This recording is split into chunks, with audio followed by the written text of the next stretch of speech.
These are the 9/11 first responders who had a meeting with Mitch McConnell, the Senate Majority Leader.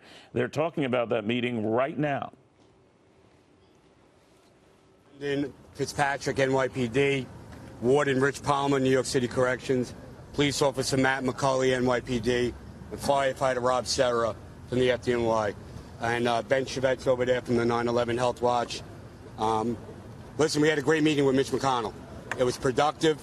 Mitch McConnell made a commitment to the 9/11 community and my team leaders that he's going to help us get a piece of legislation that's going to be passed in the House in July for an August vote in the Senate. And that's way ahead of schedule.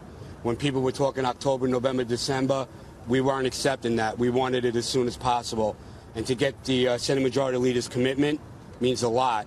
It means that we're all going to work now together, Republicans and Democrats, and the advocates, to ensure that those affected at all three terror sites, all of those who are affected by the toxins, all of those who have cancers and serious respiratory illnesses, they're going to get the help that they desperately deserve. These men and women, uniform and non-uniform, the children of Lower Manhattan, are sick and dying, and their families being left in financial ruins.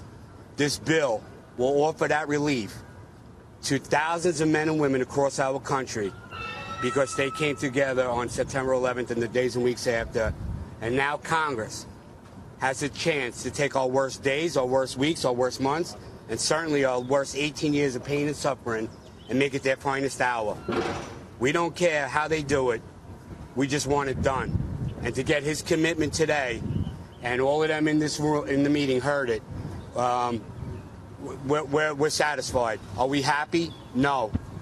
We're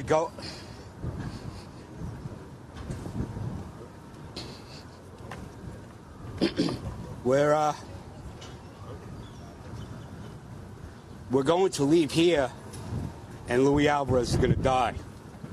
And in that meeting, we gave Senate Majority Leader Mitch McConnell Louie Alvarez's badge. And we wanted the Senate Majority Leader to be reminded of people like Detective Louie Alvarez. So he's got his badge now, and if he strays from his commitment, then we'll go back into attack mode. But for now, we're going to put down our swords, we're going to pick up our rakes, we're going to farm, and we're going to be with our friends who are sick and dying. So if you want to ask any questions, we'll take them. Sir, Mitch McConnell promised to pass this in August as a standalone bill, or did he indicate he intends to attach this to another measure? Well, that was discussed, and I think in August it wouldn't be able to be attached to anything that quick, so we're expecting a standalone. Did he indicate that that's what he's willing to do? Did he promise that? No, but we're going to make sure it is.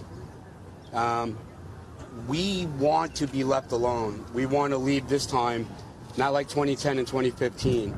We want to go out with a little dignity. And we want this bill on the floor by itself for a straight up and down vote without any amendments or being tied down by some batshit crazy somebody in the middle of the country who just doesn't get it. And we want to be left alone after that. And if they do try to weigh it down, well, then these guys are pit bulls.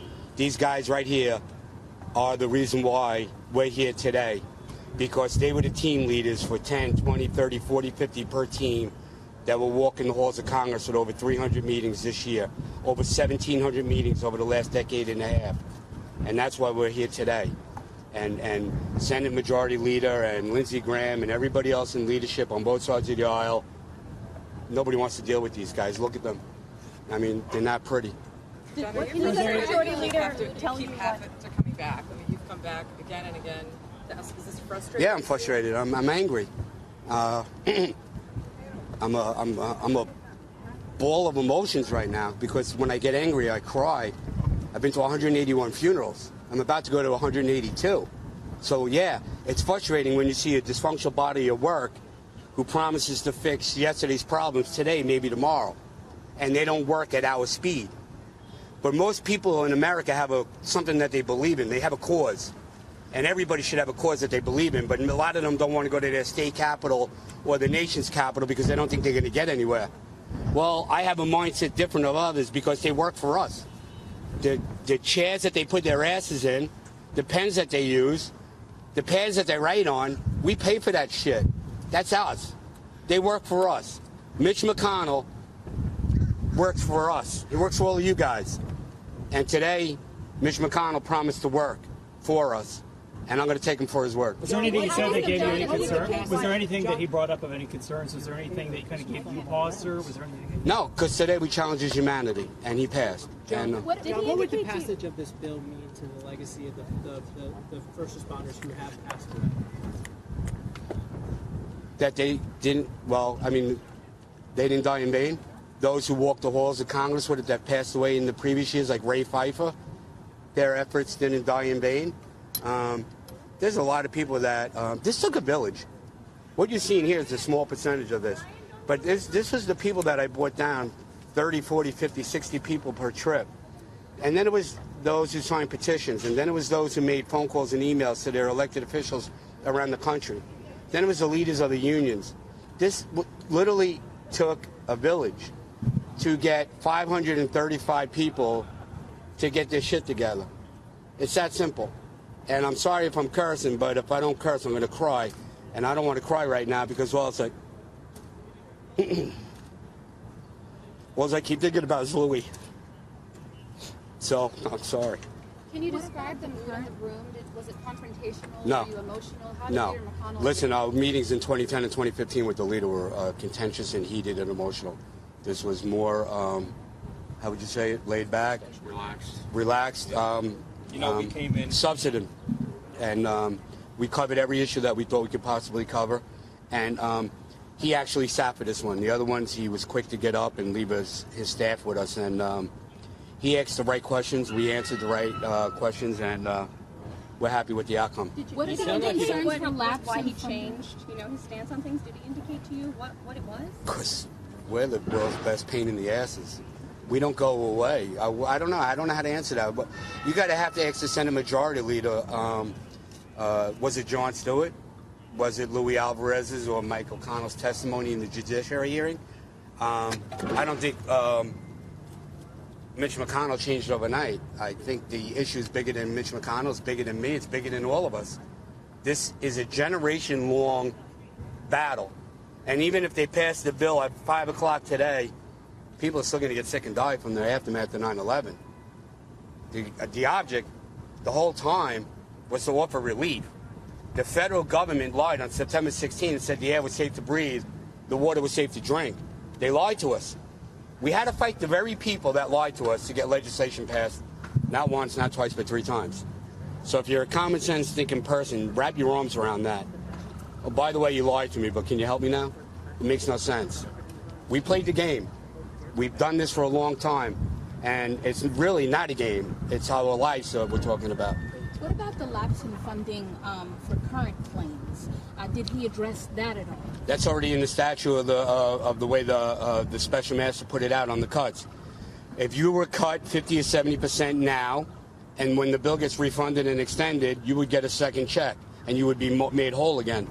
So those who are experiencing the cuts, I'm imploring them to fight, keep a roof over your head, and help's on its way, because we're going to get this done. You sound pretty confident you're not going to have to come back and go through this. Oh, no. Well, listen, we got more trips ahead of us. We have to make sure that, listen, in 2015, we had 70 co-sponsors in the Senate. We had 290 in the House. We now have 60 in the Senate and 327 in the House. But what's wrong with that? Because last time I checked, there's 435 members in the House and 100 in the Senate. So if they really wanted to impress us, there'd be 535 co-sponsors who put aside their political affiliation and their tribal loyaltism, and they got off their white milky asses and went over and co-sponsored. It's that simple. So, John, to those who would balk at the price tag if they're not on board, They're idiots. Say what? They're idiots. They're tribal loyalists, and they're not. Listen, anybody who calls them a fiscal hawk or a conservative, we've already spent trillions of dollars with this administration. So, I'm not going to get into the politics of that. We're sick and dying. We're all going to die, but we're not stupid. We've been doing this long enough. Listen, guys, we came down here, the 7 of us, hopeful that Senate Majority Leader would work for us, work with us, support us. And we came out of that meeting, all 7 of us, thankful that he did. He showed us that he's not only going to have our back, but he's going to have the American public's back, and most importantly for us, the 9/11 community's back. So we're happy. And if I can say, for the first time, he said he sensed the urgency. And he used that term himself. And he understands that this is it's a successful fund, and it's doing great work. Unfortunately, there's more people sick than the money that exists in the fund currently. And he understands that. And like John said earlier, his promise to us that he would bump this up to August is earlier than even we had expected. Now, he said not to get involved in the nuances, the politics of how this is going to happen. Told us to leave that to them. And that's exactly what we're going to do. We're going to leave the politics about how this happens up to them, because he promised us it's going to happen. And like John said, and somebody asked here earlier, are we going to keep coming down here? Of course we're going to keep coming down here, because the work of getting these people to work together sometimes comes from the people of this country who have to come here and tell their stories.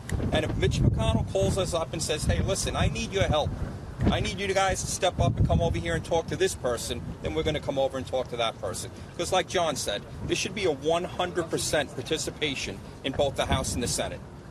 When he entered the room, he made it clear that he cared about what we thought. He sat down with us and immediately understood that, as John said, that there was an urgency to it.